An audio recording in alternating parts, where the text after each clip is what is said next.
Alright, well there's a chance you'll see this video, this car, in a future episode. I came out here just doing a quick diagnosis this morning where she said that her brakes squeak in the mornings when she's backing out of her driveway. The pads have a ton of life left in them. They're like 5-6 millimeters. They probably don't even have a millimeter off the total life. You know, they got the whole beveled edge and everything. So I went ahead and cleaned those up. You can take the pads out and kind of sand the edges of the pads until they wear down flat again. That can take care of some of that noise, but I don't see anything else. I mean, this car is pretty new. Everything's in tip-top shape. So the brakes don't have any issues. Again, I cleaned those with some brake clean, and hopefully that takes care of that issue. She said there was also a rattling sound in the morning sometimes, and just occasionally, like when she's idling, which usually is an exhaust problem when the exhaust pipes come off of a hanger or they have a lot of heat shrouds around them. That'll just kind of, you know, resonate with the frequency of the engine and start to rattle around and ding on stuff. So I found one that was particularly loose, and it had both of its bolts in it, but there was, you know, this long rectangular piece over the exhaust pipe. There was just a bolt on each side, and it was nice and wiggly. I just tap on things like that with my flashlight, ting, ting, ting, until one of them feels like, you know, it's loose enough to rattle around and cause some jingling. I asked her if it sounded like a bell. I didn't know how to describe it. She described it perfectly. It sounded like somebody put a marble in a tin can and was shaking it around. So I'm like, yeah, that's exactly what it sounds like. But I did find that, and I bent it down just a little bit, so if it does start to wiggle, it's not going to hit on the tunnel for that exhaust pipe under the vehicle. The other thing I found though, and I can't show you because apparently I didn't put up a battery in my GoPro, is the valve cover gasket's leaking some oil. So that's probably a job we'll be doing soon. I'm going to go ahead and recommend that she does that. There's oil around that head, and it's a nice new vehicle. It's a turbo Hyundai, and these are nice vehicles, but we're going to get that valve cover gasket probably replaced for her. I'm going to recommend it, and I assume that's the only thing we're going to be doing because those other two noises hopefully have been taken care of already. The brakes may continue squeaking so we can take stuff apart and lubricate them, but I'm going to tell her to pay attention to, and it's got disc brakes in the back, so this is common on drum brakes. Whenever you release the brake pedal, sometimes you'll hear a squeak, and that's common on drum brakes, so it's probably not the case here. Hopefully that cleaning with that brake cleaner you know, got some dust out of there. Could be weather, temperature changing as well, or just some debris in those. So anyways, oh, hood struts as well. You can see, if you can see, I have a 2x4, a piece of 2x4 under the hood there holding it up. Those hood struts are completely toasted, so I'm going to recommend, that's a heavy hood, but I'm going to recommend that she gets new struts as well. So those will be the two things I recommend for her. We may do an oil change next time, depends on how long it's been, but sometimes on jobs like that I'll recommend doing an oil change while we're there, you know, just to get everything done at once, because I don't come back out to do oil changes, so as a standalone service. But that's that, and hopefully you see this in another episode, and that's why we'll see. Well, I'll update you when we get to it, how many days or weeks later it is when we get to that. All right, well, here we are. It's been about a week, maybe a little bit less than a week, but we'll just say a week. And we've got to do this job over here. So we're going to do the valve cover gaskets, those hood struts, and here we go. All right, well, here we are with this vehicle. First thing I'm going to do is just these hood struts. I've got my rubber mallet under it on that side holding it up. I've got my special screwdriver. I usually just keep this one in my pocket. I just bent it and kind of flattened that tip, so it's real good for prying on stuff. These hood struts, you kind of have to pry on them to get them off, but it's no big deal. You can see here, do this without scratching the car. It just has a clip, so you need to get this under the edge of the clip and pry it up. In fact, I may need a thinner screwdriver. Basically, if you can pry it up like that, these clips open and then they close back again. So we just have to pry these edges up and pop these off. The new ones pop right on. Just like that. Same thing over here.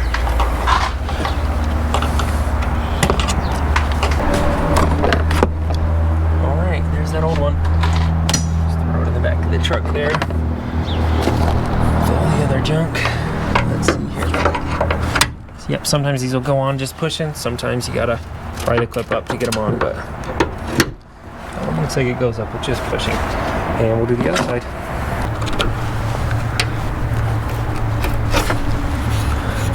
Yeah, absolutely nothing in these look ridiculous.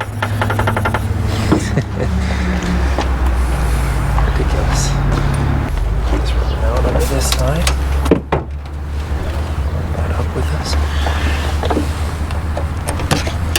Get this a bit thinner.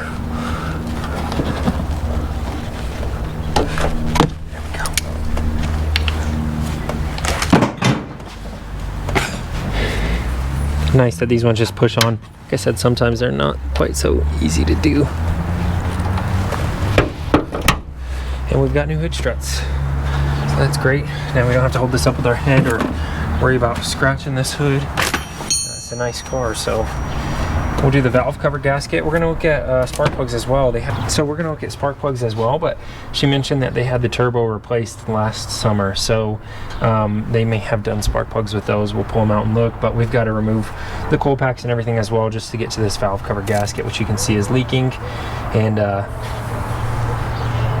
let me show you, in case, I think on the last video when I diagnosed it, that I didn't have a GoPro battery, so I couldn't show you a close-up, but you can see just all around the valve cover here, we've got just oil spots, you know, where oil's been leaking down in the corners is common, just kind of all over. So that's why we're addressing this here. Everything else looks like it's in great shape though. All right, and it's time to get started here. All the tools I use are in the description down below. People often ask about the socket rail when it appears on camera, and that's in the description as well. I'm using this little 𝘮𝘍𝘍. They send me some products every now and then that they've been developing. This isn't a sponsorship or anything, but they sent me this little 𝘮𝘍 that they had made. It's kind of for smaller stuff. You can see for like computers and stuff, but you can get it at 𝘮𝘍𝑍.com. Maybe they'll give me a link I can put it in the description. But basically, yeah, it's got a magnet in here for smaller stuff. I like using it to keep track of these smaller screws on jobs like this. I want to call it like the 𝘮𝘍𝘍 chew stir, because my 6-month-old, she just absolutely loves to chew on that thing. But now that I've used it on a job and it's gotten dirty, I'm not letting her chew on it anymore.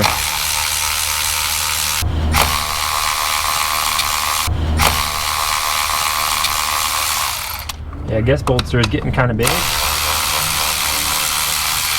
I think they just started out last year, and they were telling me about how they're saving up to buy big old molds and stuff for this. They've been kind of trimming all these pieces by hand, which doesn't affect the quality at all, but I guess just quite labor intensive to have somebody touching them all the time. But yeah, 𝘮𝘍𝘍 is cool. I support them, so check out this 𝘮𝘍𝘍 if you like that. I think it'd be good for working on like phones and computers and stuff. But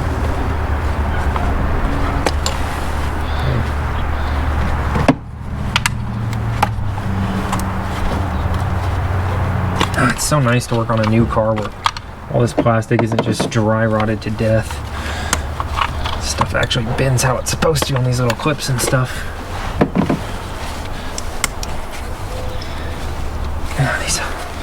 These a Hyundai. Yeah, my wife had a Hyundai Accent, and this valve cover seems really similar to how they ran the wiring harness right across the top of it like this. Cool. Well, there's no oil down in those spark plugs. None of these, unless this one has some, which it doesn't. Some of these valve covers they have. All right, we just need to loosen up these wires enough to get them out of the way. Some of these heads will have underneath them, like the head itself is a 2-part head with a valve train and everything. And so sometimes when you get on these Hyundais, I've seen it, when you get oil around these spark plugs down here, and sometimes it's not the tube seals, but you need to go through and retighten all the small 10mm bolts on those heads where they've just kind of got themselves loose, and it's actually leaking in between that joint there. But this one doesn't have that. It's not a big deal.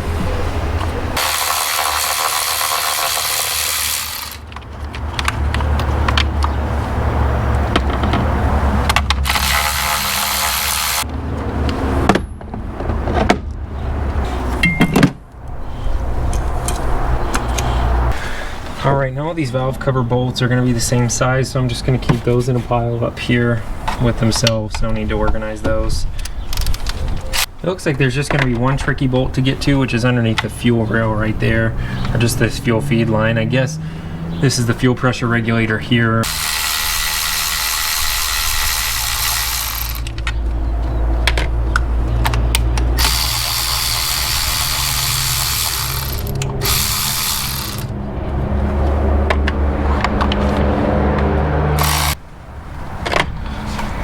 Yeah, I was about to say Hyundai likes to hide valve cover bolts up here next to the spark plugs, and sure enough, when I poked my head over here, there's some bolts there, so we don't want to forget these.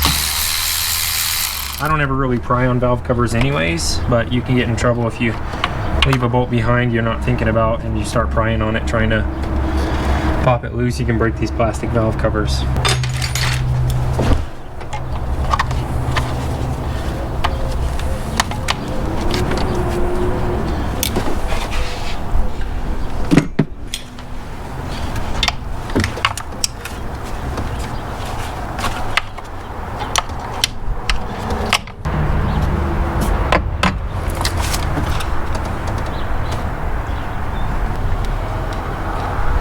This one was kind of tricky as well because it's underneath this hook to lift the engine. That's behind this intake manifold, so it doesn't make sense to try and loosen that. Just use a normal wrench on this one over here, and I may have to do it on that one over there under the fuel line. I'm trying to do this without removing this charge pipe there, but we'll see how that goes.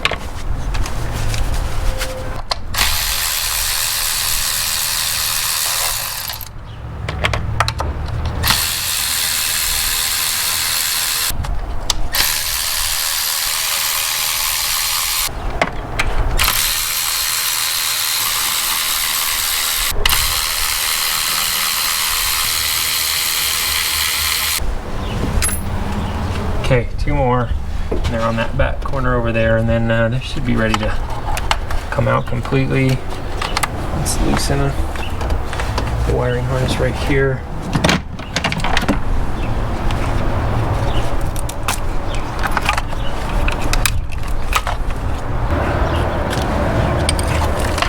That'll give us plenty of room to maneuver that. And there's just one more sensor over here, so I'm going to go ahead undo these. There's a couple. Nice. Okay, that'll let us pull this whole wiring harness out in this direction. Here.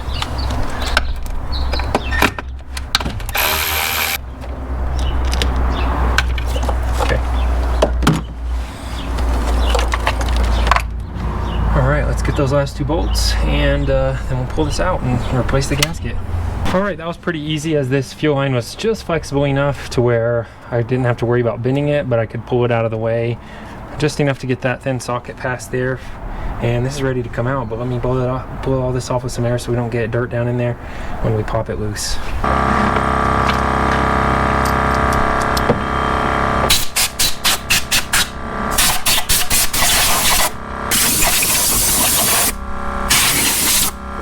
Alright, I mentioned I don't like prying on these plastic ones. What I'll do is just take this little dead blow rubber mallet here, just tap on the corner, and just in a strong place where, you know, the corners come together, and pop it loose that way.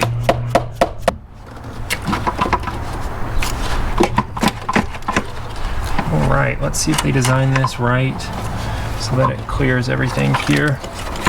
Not too much of a headache. Looks like wonderful. I don't want to shake stuff around too much at this point since we have that valve train exposed. Blew it off anyways. Yeah, this is an old gasket, old and crusty.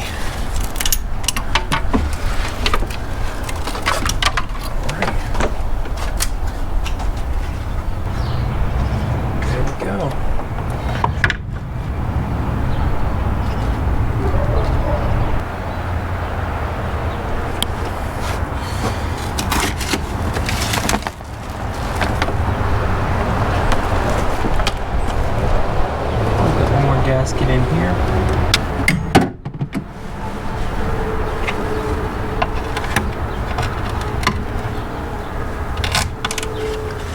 There we go. Get that to come out.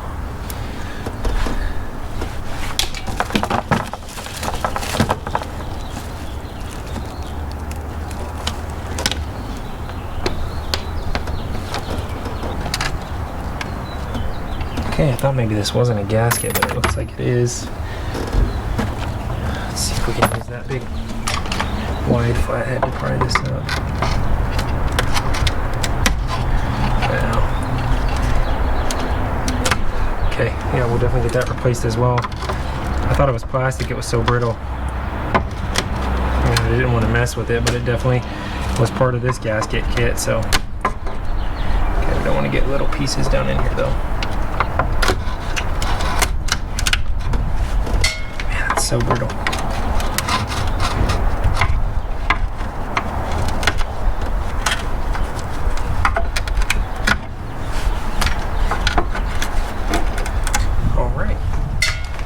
Go. We won't need that big screwdriver after that. Let's put this one in here around that fuel pressure regulator. And you want to make sure that these stay in place when you tip it upside down. If not, then you'll need to put some former gasket on those to keep them in place so they don't fall out when you try and install this.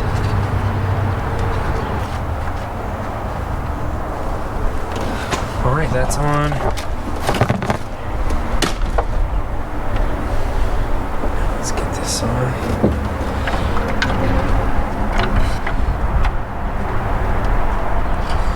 Yeah, that was just a matter of days before that started leaking. This was so brittle.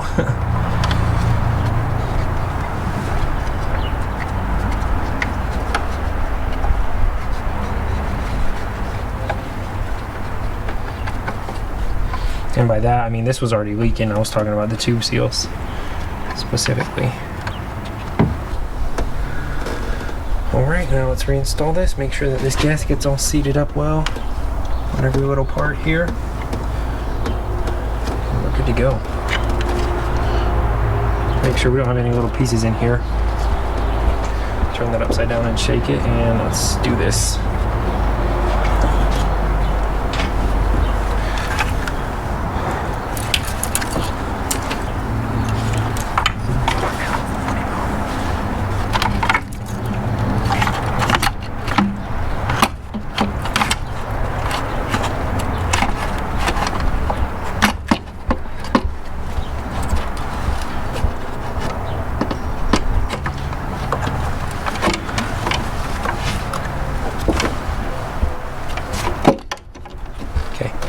Yeah, I was gonna say up here in this corner, it looks like that gasket popped out, and it did. So before we tighten it down, we'll make sure that's seated all the way around. I'll just give it a good look.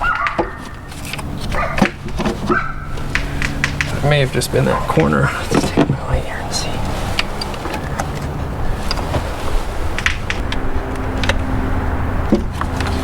Yep, that looks good. I got it on there. Check the back side now.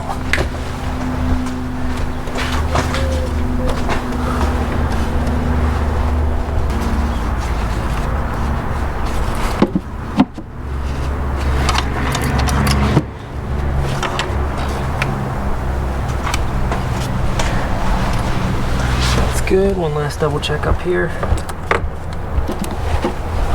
That's good as well. Let's get these corners in and start tightening this back down again.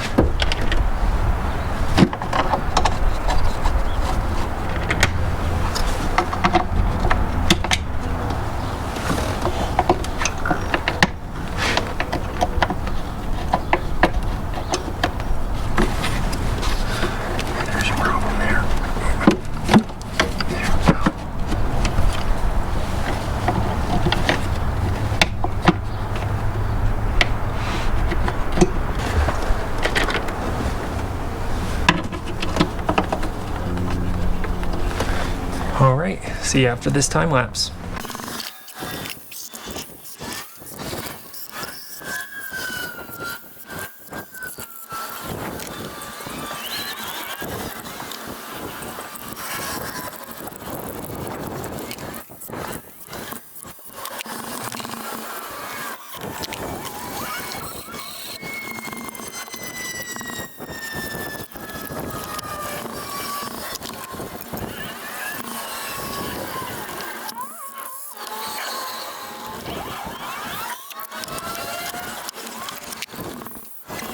Alright, so they definitely did not replace spark plugs, if you can see that. Hopefully you can see that if it focuses. That is just a ton of buildup on that electrode there. So I'm definitely going to recommend they replace these. They're definitely original to the vehicle and definitely need to be replaced. Okay, so they want new spark plugs for sure, which I definitely recommended after looking at that. So we're just gonna get those put in real quick. We're almost done here. That thinner one here. Just putting this fuel pressure regulator back on. Make sure it goes on evenly. Do a little bit on both sides at a time. A little bit there, a little bit there.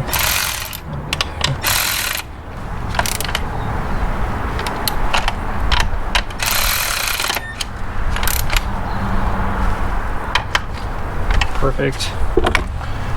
Connect that fuel line.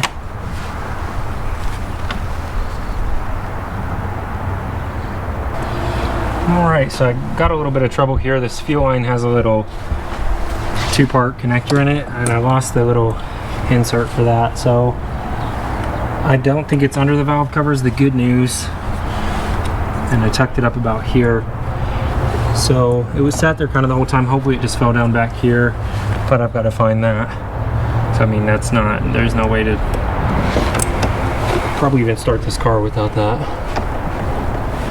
Okay, well, good news and bad news is, good news, it didn't fall in the valve cover. Bad news is it broke, and I found pieces of it on the ground. So I'm gonna have to get a new one of these, and that's that. That's a bummer. There's a piece of it there. There's like 2 more pieces that size, and that's obviously the little portion that you push in. So I'll call the dealership and get one of those ordered. It means I'm gonna have to make a trip back out here to replace that. So bummer.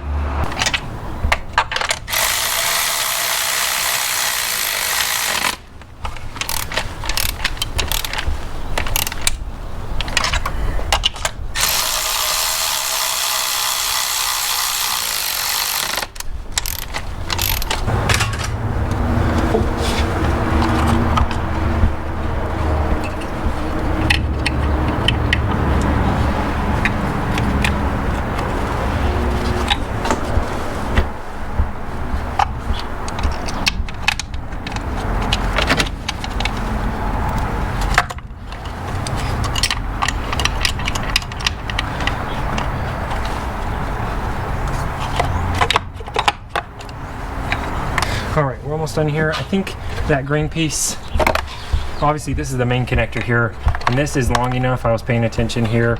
This little inlet is long enough. I think it's not going to make a difference because it's just got to go past the seals in there. So it's going to have that much wiggle room, but it's not getting past those seals. So I think it's fine for now. We'll see if it runs, make sure it doesn't leak, and make sure it doesn't have a misfire, that we got everything plugged back together, don't have any vacuum leaks. And then I'll just, they may have to order that part from the dealership, so maybe a day. And if it runs, then it would be fine for them to drive it if they need to until I can get back out here and put that green piece in. But I'll just update you at the end of the video. I'm not going to include that in the video unless it takes me a couple of days to get to editing this. But I'll just let you know if I mean, obviously I'm going to get that piece for them. It's on the internet and they watch my videos, they know. Okay, I think this is the last of the connectors here. And we've got all of our screws put back in place. We're not missing anything. Get all of our tools cleaned up, check around everywhere, make sure we don't leave anything behind. So I've left a pair of pliers behind before, but hopefully that's it. Let's put this on. I've got the key, so let's prime the fuel system and check for leaks up here. Let's see, let's check this. We'll prime it up and make sure it's not leaking.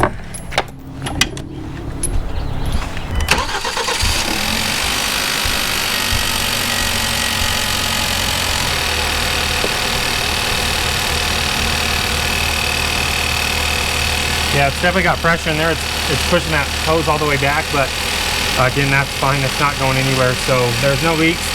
It's past the seal like I expected, so we're gonna go ahead and let them drive like that for a day if it takes a day to get that part. If not, I would tell them, hey, you know, unfortunately, don't move your car, but that's still better. I mean, that happens once every 15, 20 jobs or so versus, you know, your car's stuck at the shop for another 2 or 3 days till they can get to it and get the part. So, you know, you run the risk of, okay, maybe it sits in my driveway for an extra day because one little plastic piece breaks versus, you know, 2 weeks at a shop because they're busy. So when I get to it, I get to it.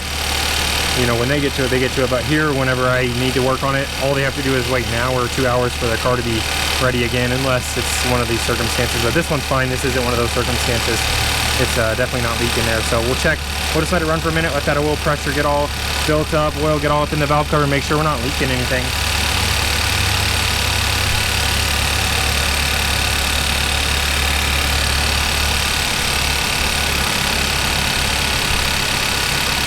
We've got some clicking. That may be that valve string.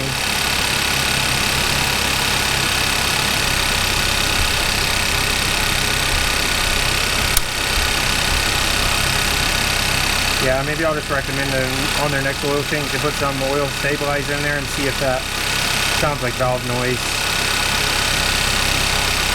or lifter noise. Okay, let this run, make sure that there's no oil leaks for a few more minutes and clean up, and then this will be a job well done.